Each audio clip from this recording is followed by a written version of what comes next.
Well, here we are. Time to talk about this movie. I'm willing to bet you haven't heard of this film before, and for good reason. If you have, by any chance, then you know what we're in for.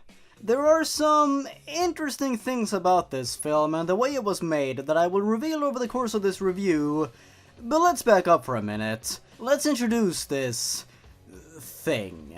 So Slender, a film that came out of nowhere in 2016, is the next film that I'm going to cover, to see if we can find a film better than the most recent one. This film seems to just have appeared one day. I have no idea what the budget for this thing was. Apparently, it was, however, all recorded using only a camcorder and mobile phones. Interesting. Will the film at the very least be better than the last film we covered? Will it at least be entertaining? Coherent? Fun? Let's find out. I mean, it's barely 90 minutes long, so it can't be that bad, can it? Also, important distinction to make. When I insult the people on screen, I am not insulting the actors or the filmmakers. I am insulting the characters. Just please remember that. Our film begins with one of those common found footage opening disclaimers like, "Ooh, this is where we found these tapes," in the most boring font possible. We can't forget to have the spooky soundtrack in there as well, because that's realistic. We are greeted with some tasty vertical cell phone footage of one of our main characters, Dan, recording a clearly mentally ill woman on the train ranting about someone or something who took her children from her, and who will do the same to everyone else. Maybe, just maybe, she's referring to our tall, slender man? Then we cut to 1 month earlier, okay. We join Dan and our other main character Joel in the bar where Dan works, trying out some new filming equipment and preparing for a super cool documentary they have in the works. Our main character seems to have a strange fascination with filming random people, doesn't he? I can't believe Dan still works here while allowing his friends to go around harassing random bargoers. Dude, that's right not, now I am, yeah. Dude, that's not cool, man. That's alright, I'm just filming. Dude, just, be alright if I just fucking kick your ass. Is that what you want? I'm just filming. Dude, I'll come over there and I will smack that camera out of your face. Don't fuck with me, man. That's not, Is that what you want? There's nothing. What? I'm just filming. Like, our main characters are absolute assholes. Like, I know this guy is supposed to be weird and all, but in this situation, I totally wanted to kick Joel's ass. People don't want to come in here when that shit's going on. Look, they don't want to be on camera. They don't want to be filmed. All right. They come here to relax and have a good sorry. time. I'm sorry. And you're being a dickhead about it, and you're mouthing off to me. Yeah, this boss is 100% right. Wow, we're 8 minutes into this movie, and I already want these guys to die. Can Slendy just appear soon? Dude, I'm gonna lose my job because of this. You know, money, something that you don't have because you're doing this stupid documentary. Oh no. Our cameraman Joel is one of those pretentious-ass filmmakers who has just decided that, hey, I'm not gonna work like everyone else because I have this big vision. Because that will obviously pay my bills. Oh, I guess we're back with the woman now. Why do we need to cut between scenes and not have this sequence just play out all the way first? And why is the camera glitching out like that? Okay, what was that? Oh great, we're back with the guys at another bar? This time, Dan and Joel start discussing just what they want their documentary to be about, because apparently they haven't thought of that before investing in all this equipment. Honestly, this whole scene just feels improvised. And it goes on forever. Welcome to Slender, everyone. This is what you'll be seeing for most of this movie. Pointless, boring, unnecessary filler. This movie is like a concrete block to the face. I physically struggled to get through this thing. It was actually mind-numbing. But let's continue. I'm not gonna let this film win over me. So basically, after minutes upon minutes of just talking, Joel pitches this idea. How about we follow someone around for a bit before dissecting and roasting their thoughts and beliefs for all to see on camera. All for that sweet dollar, because that'll get people in seats, right? Asshole. So now we're back with the woman. Why is this film cutting around to random scenes out of order like this? It just becomes a pain to follow. It's not interesting, it's not avant-garde, it just makes it confusing. And again, why is the camera glitching out? I don't see Slender anywhere. Though I gotta say, this woman is actually really believable in her role. I gotta give her props for that at least. Finally, we seem to have caught up chronologically as Dan shows the footage he filmed by interacting with the clearly dazed and emotionally distraught woman, and the two decide that this will be their target for their revolutionary documentary. We get another scene where they explain exactly what to do before they go ahead and do it, and more glitches because that's scary. Are they just editing out bad takes or something? What gives? You can tell that these guys had no budget when making this movie because they drag each and every single scene out as much as they can. Tall, skinny dude with tentacles for arms. Her kids. Yeah, look at these assholes laughing at this poor woman's misery. I mean, it has to be intentional that these guys are acting like such assholes, right? It has to be leading somewhere, right? Like maybe a satisfying payoff or something? I guess we'll keep watching. Next, we find ourselves being shown the rough cut of the guys' proposed documentary, Outrunning Shadows. It's actually really funny seeing how serious and sincere the doc makes these guys look while we know the reality of the situation. Honestly, this fake documentary section is easily the best and most interesting part of this movie, as we see the guys interview an investigator relevant to the case of the woman's missing kids, a teacher's assistant, and a family trauma psychologist. Here, post-production and music makes sense to include, and it actually starts feeling like a real, genuine film. I think making a fake documentary about Slender Man would actually be really interesting to see for a film, but I guess the filmmakers thought that that wouldn't fit as a feature film?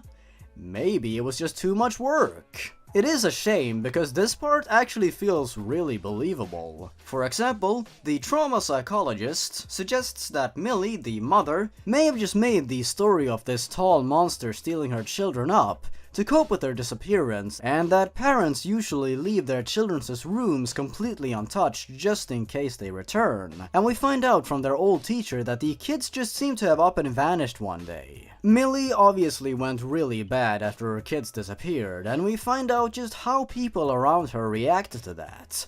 And the audience starts questioning whether her children were actually taken away by a supernatural monster or not. I think, however, the best performance of the film comes from this guy, the officer who was tasked with searching for the missing children. He recounts an experience that killed another officer, Officer Marty, during the investigation, who seemed to take the cases of these missing children very personally. We see some actually really authentic looking dashcam footage of the supposed accident that led to Marty's death, as the other officer chillingly recounts what he thinks happened, and it's actually a really well done scene. Well, for the most part. God, Jesus. The coroners seem to state that Marty died from blunt force trauma, but just by looking at the footage, we can tell that this wasn't the case. Also, why is the audio on this footage so clean? Marty! Anyways, like I said, this fake documentary style scene is actually not that bad. Oh, I guess all the fun is over, cause we're back to found footage style now. Who left that there?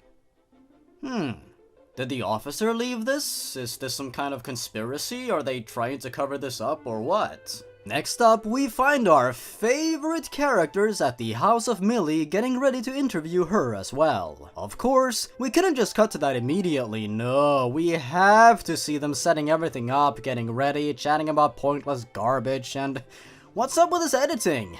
Why could we not just continue on with the documentary format here? Why do we need to see this? What are these glitches? Again though, I gotta say, this woman is actually fantastic in her role. They were very happy children. They didn't have fears. Something about a tall, slender entity or gentleman. Very clever, guys. You have to understand that my medication, I wasn't on my medication like I'm supposed to be. I was transitioning from one medication to another, and I admit I was a little bit off that day, and I apologize.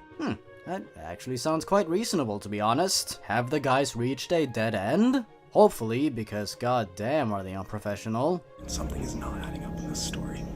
So, I'm gonna go try to get some Hey Joel, can I talk to you for a minute? This is the boys' room, okay? It looks like, she hasn't even done anything with it in 5 years. Oh, you insensitive fucking idiot. Did you not hear what the trauma psychologist said? I don't know, but this stuff's weird. But Millie out there was positive that a tall, shadowy, slender figure is after her. Holy shit! What? Ryan?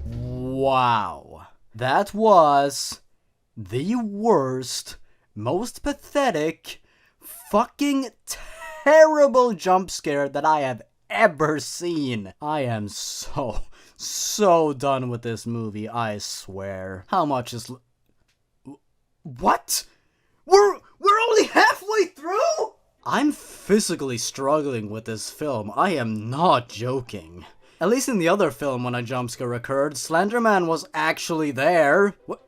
5 years earlier? Cool, we see Millie playing with her kids. Some static, but no Slendy, and then we're back. My patience, it's at 0 with this movie. I want to shut it off. I really just want to shut it off. My interest was briefly brought back with the documentary section, but now it's back to rock fucking bottom. Oh good, this dickhead has a new idea. Let's hear it. I have our movie. I know what we have to do next.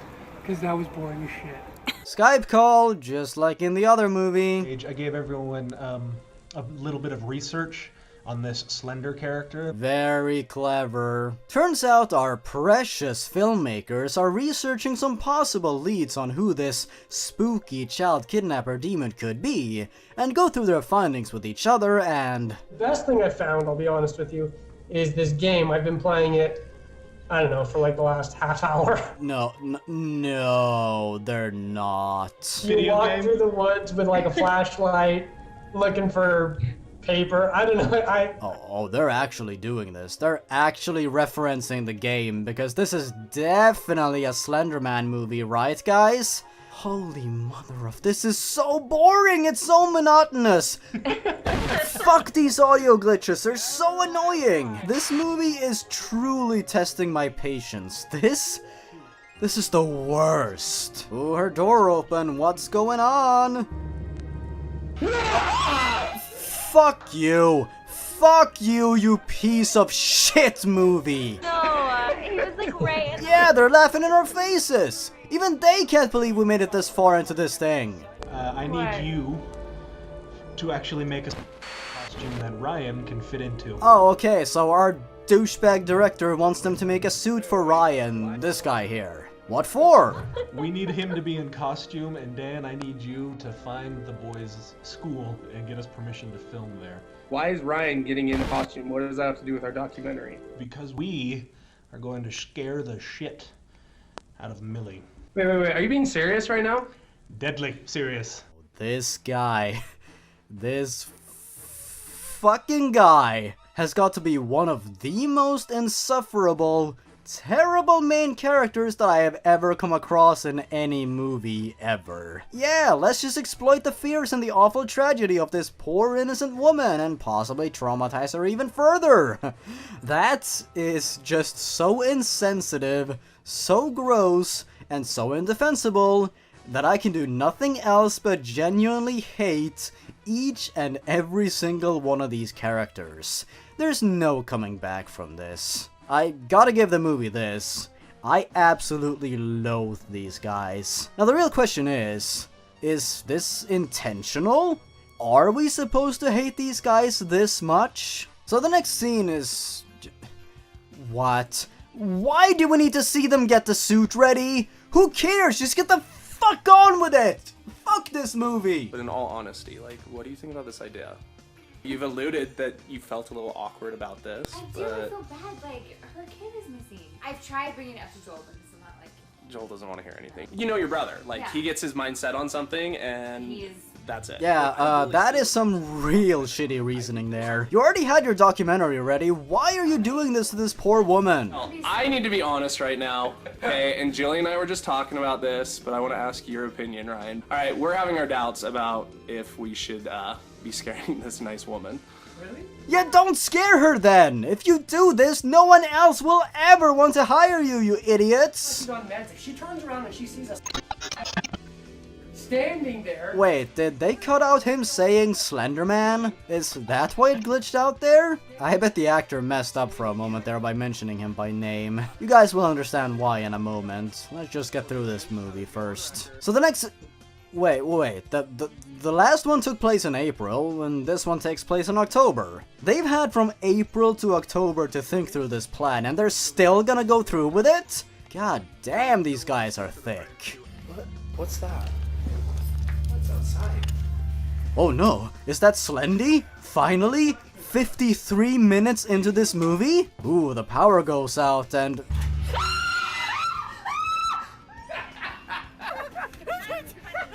No, it's not. Lol. Funny prank XD. God, I hate this movie. Now it's November and... Hold up. They're doing the prank on Millie at the boys' old school? You don't think that might hit a little bit too close to home? Are we supposed to absolutely detest these characters? Why do we need to see them preparing this garbage? Like 90% of this movie is just them preparing shit over and over and over. Why did this need to be a feature film? Oh, I know why. Money. Sorry? Did you hear that? Is somebody down there right now? No, there shouldn't be. Ooh, is someone there? Is everyone getting paranoid? I don't care, just end. Jillian's been freaking out for the past week. She's like having nightmares about this. Doesn't matter. All I need you to do, though, is make the call. She trusts you. I don't want it. And give me the damn phone, and I'll do it. You know what? This is all on you. I'm done. Oh, this cunt. Billy, hi. So I've been doing some digging. I'm down here at your boys' old school. I may have found a lead to what happened to them. You need to come down here as soon as you can. If the intention of this movie was for me to absolutely want this guy to die horribly, then it has succeeded with flying colors. You just told her that you found her kids, and I'm not okay with that. So yeah, no. Are you filming right now? I'm not. Really? Yeah, I'm not rolling. I put everything into this. All of my money. I've been trying to do this since I was a child. Oh, wow, you big baby. You put yourself in this situation. You had your documentary, and then you decided to just go in a completely different direction just to suit your own ego. Congratulations. I'm not cool with it, but I will help you. Yeah, that took a lot of convincing. So Millie arrives to the scene, finally. It's time to see this amazing prank that they've built up to for the past, like, half hour. Let's see it then. Oh, what? What's going on? Oh, please, please, please, please, please tell me these guys are all gonna die now, please. Wait, the doors are locked? No, I got static in my ear. All of a sudden, she starts coming downstairs. Like, I was getting static in my ear. I thought that might be Shut up, all of you! Wait, what's down there? Whoa, what's down there? So, I guess now the characters are actually being haunted by... something? Is it Slendy, finally? So it seems as though Dance's girlfriend Jillian is starting to feel weird. Is she being possessed or something? Huh? What was that? What is even happening here? This is so incoherent and nonsensical and just... I hate this movie so much. Name this movie. Jillian! Jillian! Where are you going? Jillian! Jillian! Where is she? Oh, Jillian's gone? Okay, can these guys just die already? Oh, never mind, there she is. She's gonna turn around and jump scare us, isn't she? Yup, just as I thought. What's even happening to her? Why is any of this happening? What an absolute clusterfuck. Ooh, look at her go! Finally, Joel is the last one left. I can't wait to see him die. Ooh, the suit is empty. What does this mean? Yes, yes, suffer, you dick! Oh, this is satisfying. Wow, you just had to jump cut, didn't you? No, you're not real. Huh? Excuse me? You're not real.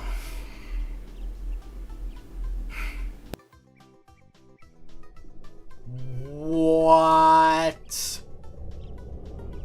What in the actual... Yeah, okay. just end it right there. Don't bother explaining anything. Don't bother giving us the satisfaction of seeing this absolute imbecile perish. Don't bother explaining what happened to Millie, or Jillian, or Dan, or Millie's children, or anyone. Just end it. That was Slender, everyone, the scariest film of the decade. We didn't even get to see death! Yeah, if you couldn't tell, I can't stand this movie at all. It's worse than the 2013 film. It's worse than the new one. They expect you to spend money on this thing. They believe this thing is worth your money. It's not. It is not. The 2013 movie, which was free for those who didn't back it, was more ambitious, more interesting, and actually had Slendy in it. This one? What was this movie even trying to say or accomplish? Why was this alright. Slendy's a popular guy on the internet, isn't he? Let's just make a movie about him. Who cares? We'll make our money back. Hey, let me give you a tidbit of information here that I think you will find fairly interesting when it comes to this film. Contrary to what some might believe, the character of Slender Man is actually a copyrighted one. This means that if you want to create an actual film with him in it, you need explicit permission from Slender Man's creator, Victor Surge. The media rights to Slender Man is also owned by a company called Mythological Entertainment. Victor Surge is credited nowhere in the credits for this film. You know what this means? The creators of this film did not receive permission to actually use Slender Man, at least to my knowledge. This is why you never actually see him anywhere in the film. This is why they never refer to him as Slender Man over the course of the film. So, how do you feel about being this slender creature? On this slender character that Turns around and she sees us. I bet they thought they were being really clever by calling him a slender entity or whatever, dodging those pesky copyright laws. Question: how do you create a Slender Man movie without having the permission to use him in your movie? Answer: you don't! Yeah, let's just make one of our actors dress up just enough like the actual character and just never mention him by name at all to get that sweet brand recognition. That is actually quite insidious to me, because if they didn't use Slendy's name and likeness in the title and trailer and poster for the film, no one would have ever paid any attention to it. How very sneaky of them. This whole film just gives off the impression that many, if not all, scenes were pretty much improvised on the spot. They probably had vague guidelines of what to do in each scene and let natural reactions occur as they did. I don't have any issue with this style of filmmaking, as films like the Blair Witch Project were conceived roughly the same way, and can lead to some really interesting and genuine reactions and results, but in this film, it falls flat on its face by making a tedious, horrible experience and a story that drags on slower than a snail's pace. Every single character that we meet in this movie is a narcissistic, pretentious douchebag who we don't even get the satisfaction to see die. I refuse to believe that the unsympathetic and selfish portrayal of Joel was anything but intentional. I mean, it's impossible that the filmmakers thought he would be perceived as anything else but a horrible, opportunistic narcissist. But if so, why would the film force us to be stuck with such an unlikable and frustrating lead, someone who we actively do not root for, without receiving anything from it? You'd think it would be to set up some sort of awesome payoff, like a satisfying moment where his wrongdoing catches up with him, but we never get that because the movie just ends. And not only does the innocent Millie go missing and probably die horribly off screen, everyone else goes missing as well, and where they go is never explained. I have no idea what they were going for here. And the only things that I can say are redeemable about this entire 82-minute feature is the admittedly effective fake documentary section like I mentioned, and some passable performances from our leads. Does this make the movie though? Of course not! This is one of the worst films that I have ever had to suffer through, and I've sat through an entire weird German clown box collection with my girlfriend. Every single film on that thing was better than this shit. Well, except for Circus of Horror, or Freak Show from 2007, which might actually be worse than this thing. I may just cover that movie someday, because it genuinely makes me feel sick to my fucking stomach just thinking about it. Has anyone else but me heard of that film? Don't look it up, please. I'm serious, just don't. Don't! Anyways, back to this piece of crap. What more can I say about this thing? You saw how bad it is. There is nothing more I need to explain here. It's not worth your time or money. Stay far away from it. If you decide to sit down and watch it, you will find nothing noteworthy to speak of whatsoever. And if you don't fall asleep before finishing it, you'll just end up frustrated and hollow. You won't laugh, you won't cry, you will only be angry. Marble Hornets did it better, and I have seen nothing that will top that so far. So why not take a look at the film that was based on it next time, eh? Yes, next time we'll be taking a look at Always Watching a Marble Hornet Story. I hope to see you then. That's all I've got to say on this movie. Final verdict? Just don't. By the way, if you want another perspective on this movie and Always Watching, why not go check out Fishstick on a Stick's reviews of them? I'm not being sponsored or anything like that, I just legitimately enjoy his stuff. Thanks for watching everyone, stay awesome. Goodbye.